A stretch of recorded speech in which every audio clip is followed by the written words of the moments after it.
California is recognized.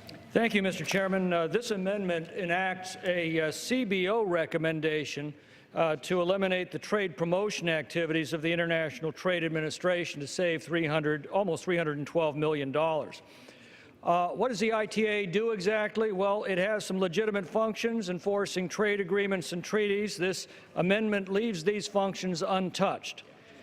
But the ITA also does trade promotion activities. To quote from its own material, it, quote, provides counseling to American companies in order to develop the most profitable and sustainable plans for pricing, export, and the full range of public and private trade promotion assistance, as well as market intelligence and industry and market-specific research. Well, this is all well and good.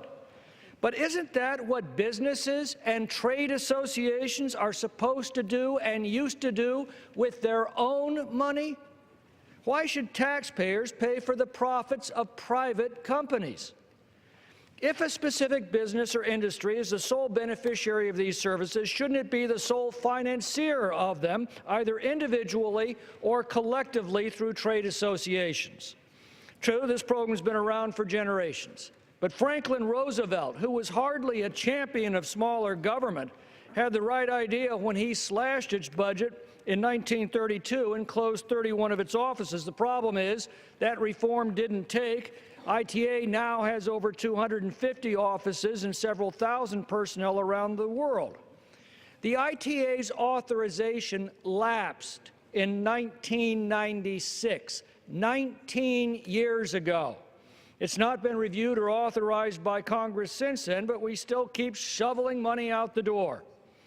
Although it hasn't been reviewed by Congress in all of these years, it has been thoroughly weighed by the Congressional Budget Office, the Office of Management and Budget, and the President's Fiscal Commission, and they have all found it sadly wanting.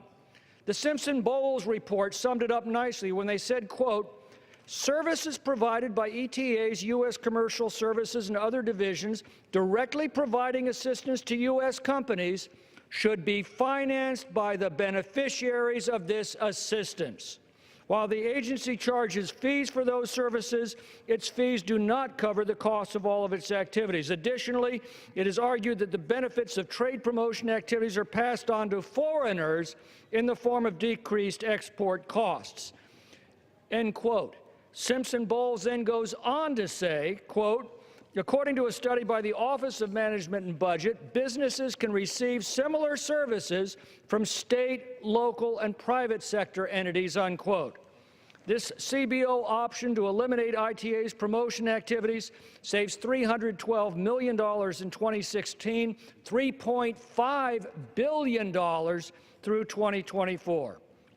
Mr. Chairman, if the CBO, the OMB, and the President's Fiscal Commission all agree this is wasteful, and Congress hasn't bothered to reauthorize it since it expired 19 years ago, why do we continue to spend money that we don't have, duplicating services the beneficiaries of those services either don't need or are perfectly capable of funding on their own? And if the companies that we're told directly benefit from these so-called essential services aren't willing to fund them, maybe that's just nature's way of telling us we shouldn't be fleecing our constituents' earnings to pay for them either.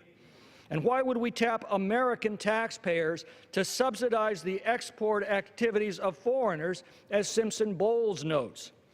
The rules of the House were specifically written to prevent this type of unauthorized expenditure, and they provide for a point of order to be raised if it's included in an appropriations bill. That's exactly what we have here.